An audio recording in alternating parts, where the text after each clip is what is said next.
Grand Rising, everybody. Wake up, everybody. Virtual community, welcome. Welcome to day 1507. Time flies when you're having fun. Get ready, get ready. Today, our topic will be gratitude in the village of abundance. We are in Thanksgiving week, so get your papers and your pencil or your screen and write down three things that you are grateful for. If you're grateful for more, at least three things, right? Try to think of that while we bridge into the program. But welcome, welcome, Royals, to day 1507 of our Wake Up Everybody virtual community. And our topic is gratitude in the Village of Abundance, part of our Village of Abundance series. My name is Marilyn Douglas Jones, and I'm your educator, consultant, coach, facilitator today. We are going to explore gratitude in the Village of Abundance, and I'd like you to have your own list of things that you are grateful for. All righty, welcome, welcome. Let's see who is here. Welcome, Adam. Welcome, Cassandra. Welcome, Jay. And I'm Professor Marilyn Jones, DJ Douglas Jones. Tell your friends we're being grateful. We're starting the week off with gratitude. We're not just waiting for Thursday or Wednesday night to think about it. All right. Grateful every day for something. Awesome. Here we go.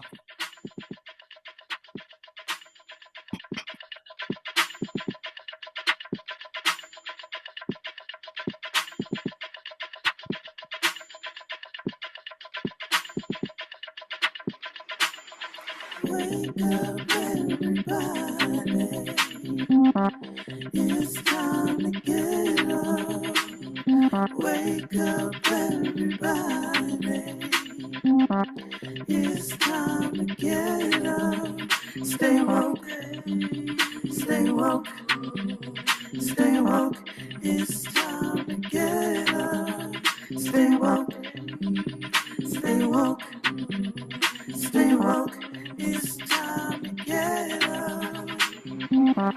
We're healing, we're dealing, we're growing. Together, together, releasing. We're teaching, we're moving. Together, together, we're learning, discerning. We're striving. Together, together, we're leading, connecting, transforming. Together, together.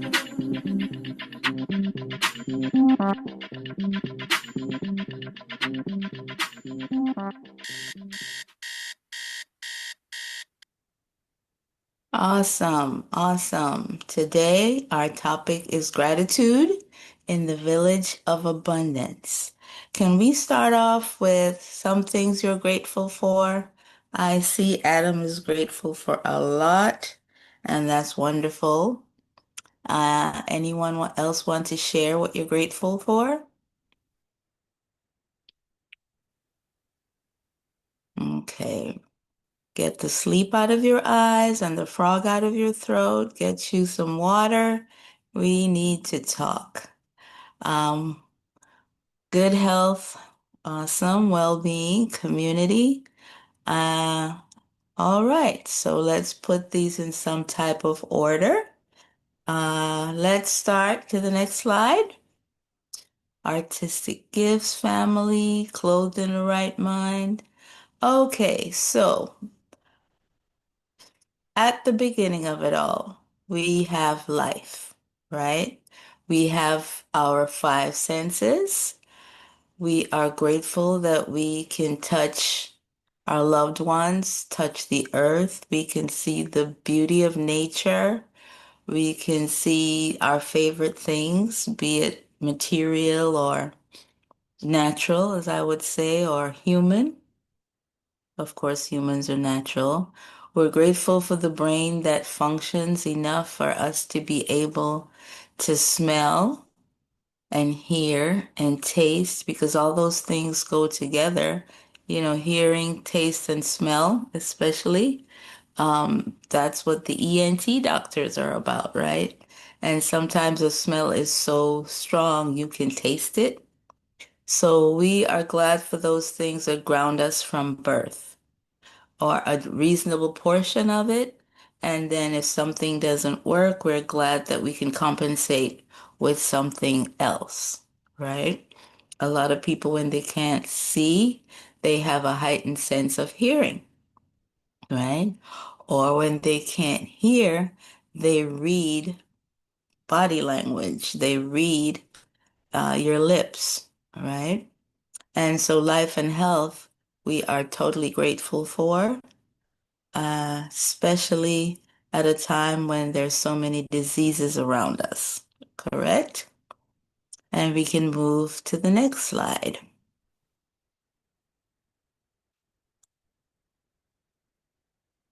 Okay, so as children, those are the things that are awakened in us, and then we can be thankful as a civilized society or moving to in and out of civilization and society.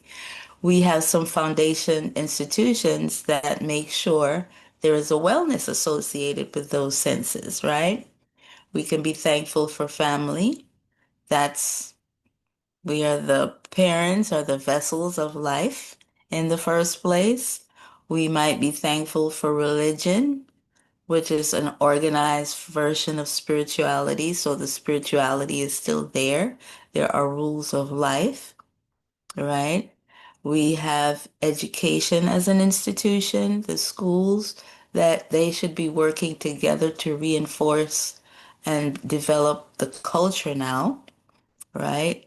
And we have civil society, which would be the clubs and associations and charities that help to fill gaps in the family financial situation or to reinforce our social development, right? What are the rules here? And of course, to help to build community. And then, of course, there's government that sets the laws and protects us through those laws by enforcing them so that we can have an orderly society. Because in all of this, we're pursuing life, liberty that doesn't infringe on someone else's liberty, and government gives us this orderly pursuit of happiness, right? So, can you think of any other institutions like permanent systems that help to make life bearable, exciting, wonderful? What's going on with those, right? The family protects life. Religion tries to give us a philosophy of life. Education shows us how life works through the different literacies. Civil society reinforces and affirms the way we believe, the lifestyle we practice, support through the community, the social life, and then government makes sure there is order in everything. Is this how you perceive life? Are we grateful for these institutions? Right? What's happening in the chat? Anybody want to add any institution? I didn't put prison. It is an institution. That's where the correction and rehabilitation is supposed to be when these things are not in either proper order or being practiced properly. If it's infringing on somebody else's right to life, infringing on somebody else's right to practice their spirituality in their way, if education is being abused, if we're being miseducated, if we're not being educated at all, but we're accepting funds to do so, right? If civil society becomes disruptive, the Ku Klux Klan is part supposedly of civil society, and that they should not be a protected class, or should they be a protected class, right? And when government's not acting right, there should be laws that protect people from government, safeguard government for the people. And then when it is violated, when that relationship is compromised, there is prison. There's a judicial system, right? And so that should, in a democratic society, be the same for everyone. If any of these are malfunctioning, it's the responsibility of the family to protect these institutions for the children. It is the responsibility of our religious leaders to be the moral guide for the protection of the family. It should be the responsibility of educators to make sure we're preparing citizens to lead. There's no one lifetime person, right? So we have people at different levels, we have different careers, we have different um, institutions within institutions. Someone's asking, is the economy an institution? It is one of the wheels of the institution. If we have a good government, we will have a thriving economy. So it's not really an institution per se, because we have different economies, right? But in terms of civil society and government, if democracy is really working, or if socialism is really working, or if communism is really working, the economy should still benefit the masses, right? So the economy is like our financial health, right? And so that is where this um, economy fits, right? And even our approach to sexuality, right? It begins in the family, how you're raised, how you're treated, to see sexuality is different from gender in many cases, but our our culture kind of has them overlapping, right? We're all born sexual beings. Religion determines how we view it. Education introduces us briefly to it on a biological state, and then civil society based on our interactions. That's when gender assignments are enforced, so to speak, right? And then government determines the age at which you can interact with the other gender, and without it being an abuse or imbalance, right? Of, say, a child, right?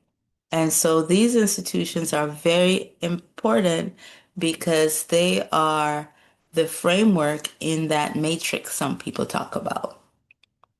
Okay. And they need to work together. If they don't work together, it's our responsibility to call them back into order. It's not just the government. The government might think they're doing great, right? We've got a Food and Drug Administration that tells you, the portions of chemicals that should be in your food, or the way that it's healthy for you or unhealthy for you. But if that goes awry, where people are making deals behind the scenes, and then now you're hearing some organic can be a percentage. That's the average person, civil society, families, religion, to reel things back in order. If we just let it go, then we're just as corrupt, right? The power is in the hand of the people, and the people start with one person. Okay? So, any comments on that? I see the chat's getting kind of busy. Okay, good health and well-being, community, artistic gifts. That's where that education and family, all of that start working together. If they don't work together, then that's when we have the upsets of abuse and crime and disorder, right? Okay. Next slide, please. Before we go to the Grand next slide, Rising Laura has her Ida. hand raised. Okay, Laura, go ahead, Queen. Grand Rising, Professor Marilyn. Thank you for Grand this topic Rising. this morning. Thank you, thank you. Mhm. I just love when you say the power is in the hands of the people. I love that phrase, but do we know that? I think that's where the, Right, the problem lies. And right. when we do know and find out for ourselves, become aware, I think this is where changes will be finally made. With that, I'm complete. Thank you for that. Absolutely, absolutely. Because in the long run, we're protecting our own lives and our family, right? If the church is doing something wrong, we should speak up. It shouldn't just be gossip after church. Nothing gets fixed from gossip most of the time unless a saner person hears it and decides to go fix it. It's still in the hand of the person, right? And it starts with the individual, okay? And so we are happy today or grateful today because we have a society that, for the most part, works. And even if the intention was at the time in the situation that all men are created equal, and it was just some men, the rules were set in place where it could benefit everybody as we evolve into a more civil society, right? We still would have the First Amendment right to express ourselves, and we should make sure that that does not change. We don't go quiet because they say you can't talk about this group or this topic, right? The people are the majority. And we put other people in power to represent us, but they're representing us. They're not leading us astray, right? And so, next slide, please. If these foundations are in place, you see my favorite slide because it's all about wellness, right? All about reaching our highest potential. The family takes care of the child and meets the physiological needs to the best of their ability. It can be done properly if the other institutions are in place, if the economy is working, right? But the basic needs of food, water, rest, warmth, and that's touch as well. It takes us back to the sense of touch. Are you hugging this baby? Are you listening to what this teenager is trying to tell you? Right? Are you inspecting their room to make sure that it smells like a healthy room, right? What's that smell? Let's check that out. Is it food spoiled or is it something they're smoking or something that's burning? Apply your senses. They are higher and lower level senses. And the power of the tongue, right? Takes us into safety needs.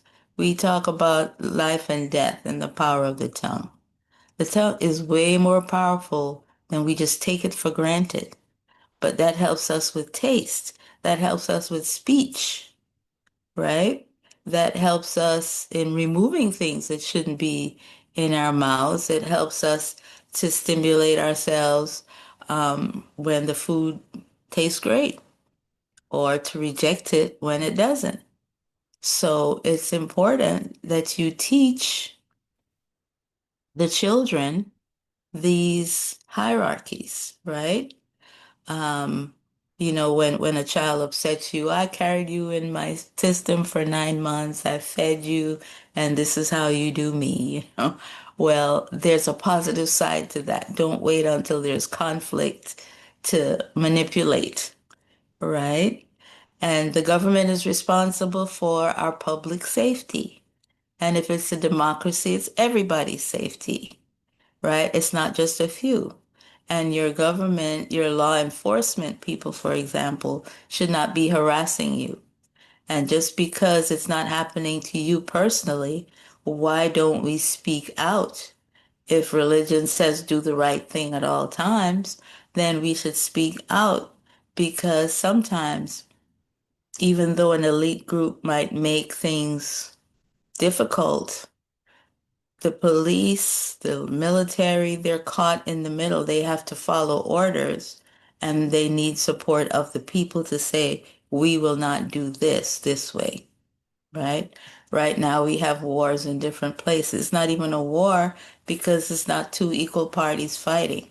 We have aggression in places that don't make sense. It's going to pollute the earth. It's going to make people bitter. It may raise more unrest. What's the average person saying? And who are we saying it to? Say it where it matters, right? Think it through. Is it really in your best interest? Is it going to help your economy? Or is it going to, the weapons industry will benefit more than you?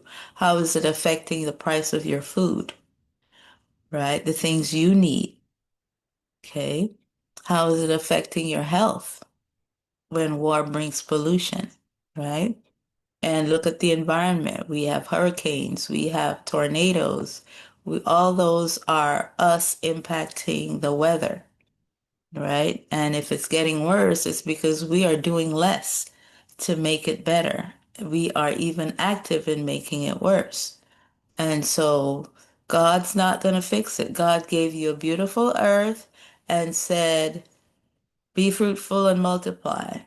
Well, fruitful means productive, not just to have children, but to be stewards, right? Help the plants to grow in terms of taking care of them, helping them to reproduce so that as the population grows, we have food for everybody, right? That civil society takes us to belonging and love. The love was always there. If you love me, you'll feed me. If you love me, you'll make me feel safe.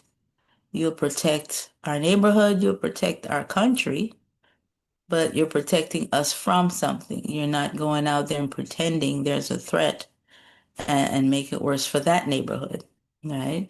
And so that social interaction, those relationships, friends, fraternities, sororities give us the belonging, right? And then, of course, our accomplishments from being educated or skilled in some way, and that artistic creativity coming out and being nurtured, we get esteem needs, right? So we go from basic needs to psychological needs. These folks make me feel like I belong. I'm in this tribe, right? I'm walking in multiple tribes.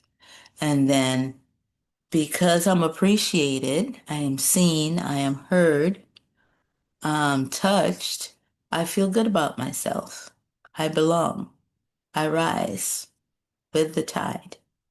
And so if all of these things are coming into place and I'm grateful for all of them, I recognize them, then I'm being actualized. I am fulfilling my destiny, right? I'm fulfilling my purpose. I'm now making it possible to help other people do the same, right?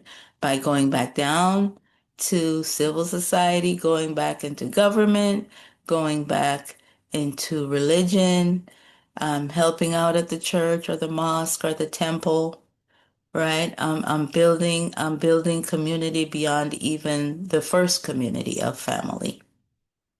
Any comments about that? Okay, so we've seen this enough, but at the same time, how are we applying this hierarchy of needs? How do we face challenges? If someone's hungry, feed them. If a society is not safe, lobby for it to be better protected. If someone is on the street and homeless, we feed them. They don't just eat at Thanksgiving and Christmas, right?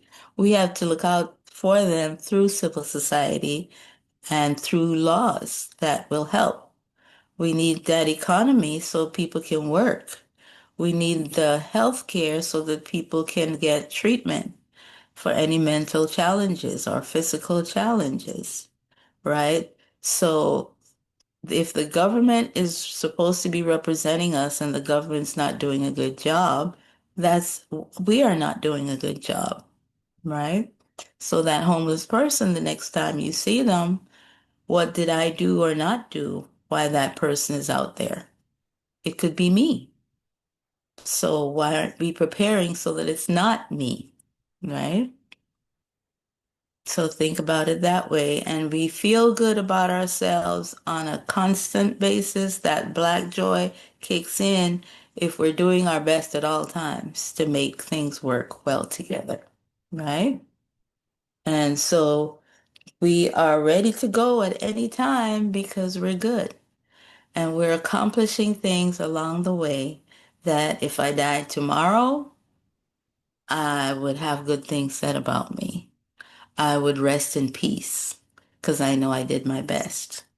So self-actualization, the idea of the pyramid is really great, and we need to think about those things. Like why does leadership fall into a pyramid every time? Because we're on the way up, we're on the way out. And we are the lights that will shine even brighter in other people if we make family work, if we make government work, if we make civil society work. And we'll be grateful that they're working, and others will be grateful for us for making it work. And the vulnerable people, regardless of age, could be a child, could be the elderly, they need us to make these things work. And they're grateful that we're doing the best we can while we can together. Is that making sense?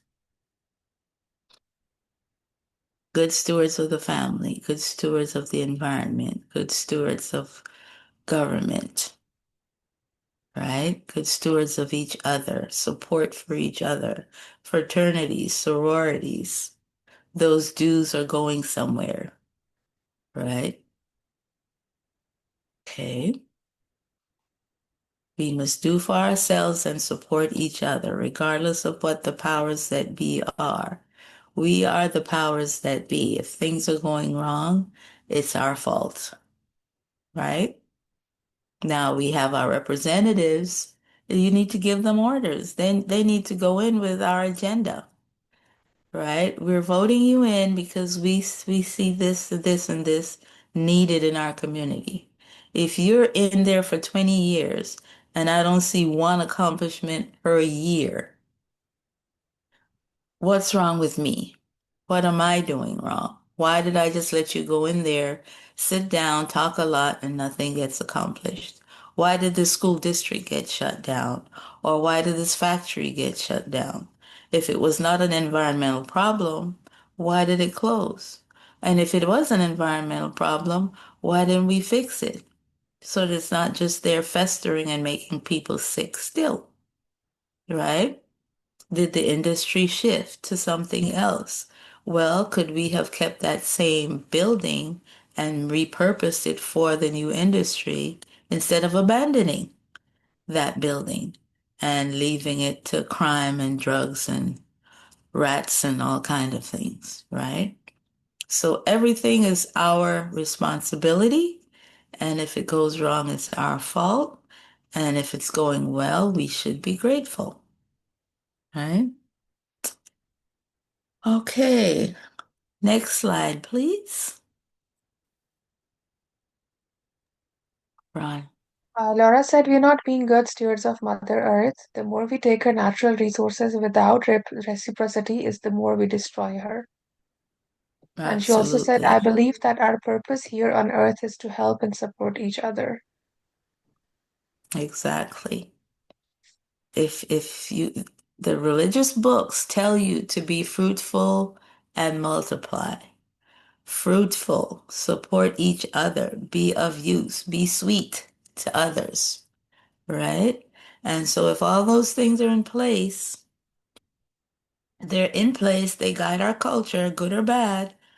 right? They get corrupted or they get boosted. They improve. Civil rights movement boosted the laws, right? And so if we look at the solutions, we are here to find solutions as well, right? And so we are looking at that physical well-being, that level one of the pyramid, right? Starting with the babies and then to ourselves and then to others, taking care of each other, right? Our mental well-being, we feel safe, we feel seen, we feel heard, right? Our social well-being, we've got family that's got our back, we've got friends that have our back, we have fun with them, we laugh with them, right? And we have the recreation, which we talk about. Are we exercising? If we Thanksgiving's coming, are we going to work off that turkey or are we going to keep going into the holidays and have 50 pounds to lose in the new year? That's our resolution. And then, of course, you've got all these other events coming up. So are we keeping our promise to ourselves, right? And then our financial well-being. Are we getting paid the right amount? Are we in the job that we're happy with? Are we getting promoted as we should? Are we saving? Are we growing our money? Are we making sure we don't just spend and live for the weekend or the next party, but we're preparing for retirement as well, even if this is our first job, right? If we're not making enough money, are we getting new qualifications and certifications? If we're not making enough money, we can have an extra job. There are 24 hours in the day. We can't say that our 8 is enough. What are we doing with the other 16, right? Are we sleeping 8 hours so that we're healthy enough to perform well, right? Are we lifelong learners so that our mind stays sharp? Right? Is our home clean? Is our home happy? Is it comfortable? Right? And then, of course, that spirituality. How are we actualizing ourselves? How are we being on our highest plane because we're happy with ourselves? We don't have to medicate out of guilt, right? And so it's very important that we fulfill the purpose on earth to help each other, right? We're fruitful, we're multiplying. If I'm good at something and I mentor someone else to be good at it, that's multiplication. That's being fruitful together, right? And so, are we fulfilling our purpose so that we can feel self-actualized? Okay. And I didn't hear your voices, but I see you in the chat. Okay. And this, we see the economy going the way it is, and we want to boycott or we want to support, then that's great. But are we really boycotting something if we never shopped there in the first place? So, and because we're not seen physically, are we even supporting the boycott or are we still shopping? All right. So we need to make sure we have things to be grateful for. Some are right in front of us, are right on us, our lives, our health. That's something we can automatically be grateful for. And even if something is malfunctioning, we should be grateful for the parts that do function, right? And then when we get to our family, what role should we play in making sure that the family is functioning? Right? It's frustrating. Everybody's different, has different personalities, but how can we come together and agree to do certain things in harmony, right? It's never going to be perfect, but it can be pretty good, could be excellent. They're two different things, right? And so the wellness wheel is your checklist as well, right? The Maslow's hierarchy is what you need to do to arrive at the wellness, right? So make sure people are fed, make sure people are clothed, make sure people are warm, make sure you reduce crime by mentoring the young people. And we're thankful for Boy Scouts. We're thankful for Big Brothers, Big Sisters. But are we volunteering with those groups? Right? Boys and Girls Club. Denzel Washington tells you that changed his life and made him the person, helped to make him the person he is today. When mothers are single and busy or fathers are single and busy, what does it take for you to step in and show up for the children, right? You may not even like the mother or the father, but show up for the children, right? You may not know these people, but show up for their children because you don't want that child to become a robber in your house, right? So there's reciprocation whether you pay attention to that or not. They'll protect you, as a matter of fact, right? And so there are some things in the chat that we can look at before we wrap it up. Um, Cassandra posted the Amazon, yes, the boycott. Um, and then too, we're sympathetic to a cause, but at the same time, we're not thinking it all the way through sometimes where what else are they doing? This is what they're allowing. What are they doing? Is it them that's allowing it or we who are allowing it? And is boycotting the only way, or is that now getting overused, getting old, right? If there is a storm or a flood, does Home Depot um, donate supplies, right? Um, Joyner was active on the radio. They used to have Home Depot to educate women on how to repair things. So why can't we then talk to Home Depot and say, negotiate with them, stick to that, right? They have to comply with the law. Now, should we be mad at, or should we be trying to control ICE? Okay. So maybe one of these times I'll talk about direct action, right? Which boycotting is a direct action. But before that, what did we do? Did we do the 4 steps to get to direct action? Because direct action is when all else fails. And we're jumping to conclusion before we try all else, right? What are the other means necessary to make it work? Did in a couple of weeks ago, then ICE is doing what you told them it's okay to do. And Home Depot is just a building they go in to do it, right?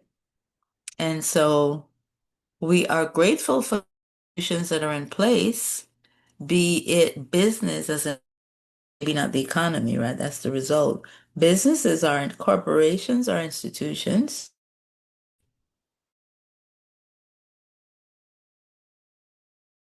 How are they working out for you? Are you grateful for them? Yes, we're grateful for conveniences, but what are we doing to make sure those conveniences help, right? Our political parties are institutions. What's the philosophy behind each? Are they clear? Are we supporting just to support personalities like we're still in high school voting for this student club president because he's going to get us ice cream or pizza? Or what are we doing? Okay. And so at this point, I'm complete with my slides. We're just here now for comments, and it's a 30-minute show.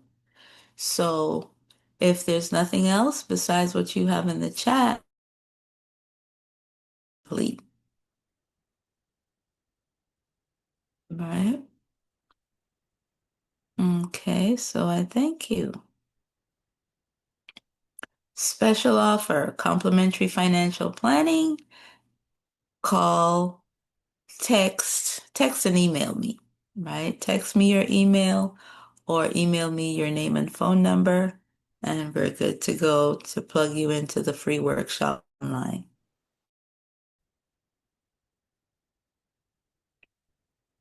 That's the number to text me with your name and email. And then the email at the bottom is where you would email me with your name and number. So in either case, I have your name, number, and email to get you the link for the workshops. And then Caribbean Impact is social right now. Feel free to make a donation. Next, turn it over to you. Thank you so very much. And for love offerings and donations, you can enroll in monthly automated love offerings, which could be starting from $25 a month. It could be $50, $75, or $100 a month, depending upon how much you want to donate.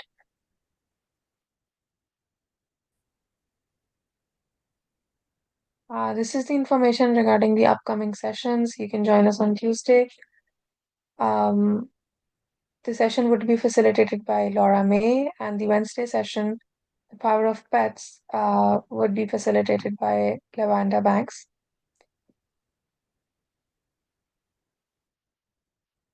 And the Woo Nation welcomes all the new members, and it's a community where we come to learn, elevate, and ascend. And we also want to extend our gratitude to the existing members who have been with us for a long time. So we welcome both the existing and the new members.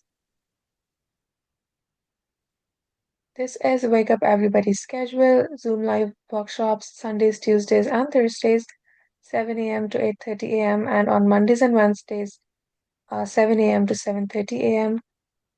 We stream live on Facebook as well, and if you want to get any alerts or notifications, you can text Woo Nation to 74121 to get any alerts. And this is information where you can register. You can join our private and public Facebook pages, View Community in Woo Nation, the Instagram handle at Wake Up Everybody Virtual. We have a YouTube live YouTube channel as well. Go on YouTube. And for any questions or queries regarding Wake Up Everybody series, you can email at info.wakeupseries@gmail.com.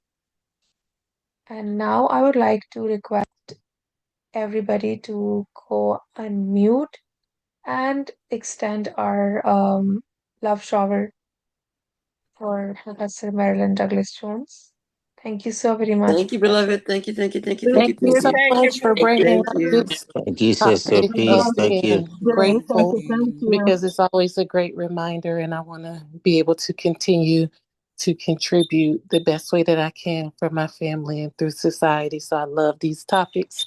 And thank you so much, all the Woo family. Thank you, thank you, thank you. Love you all. Thank you all. Love you. Bye for now. Bye.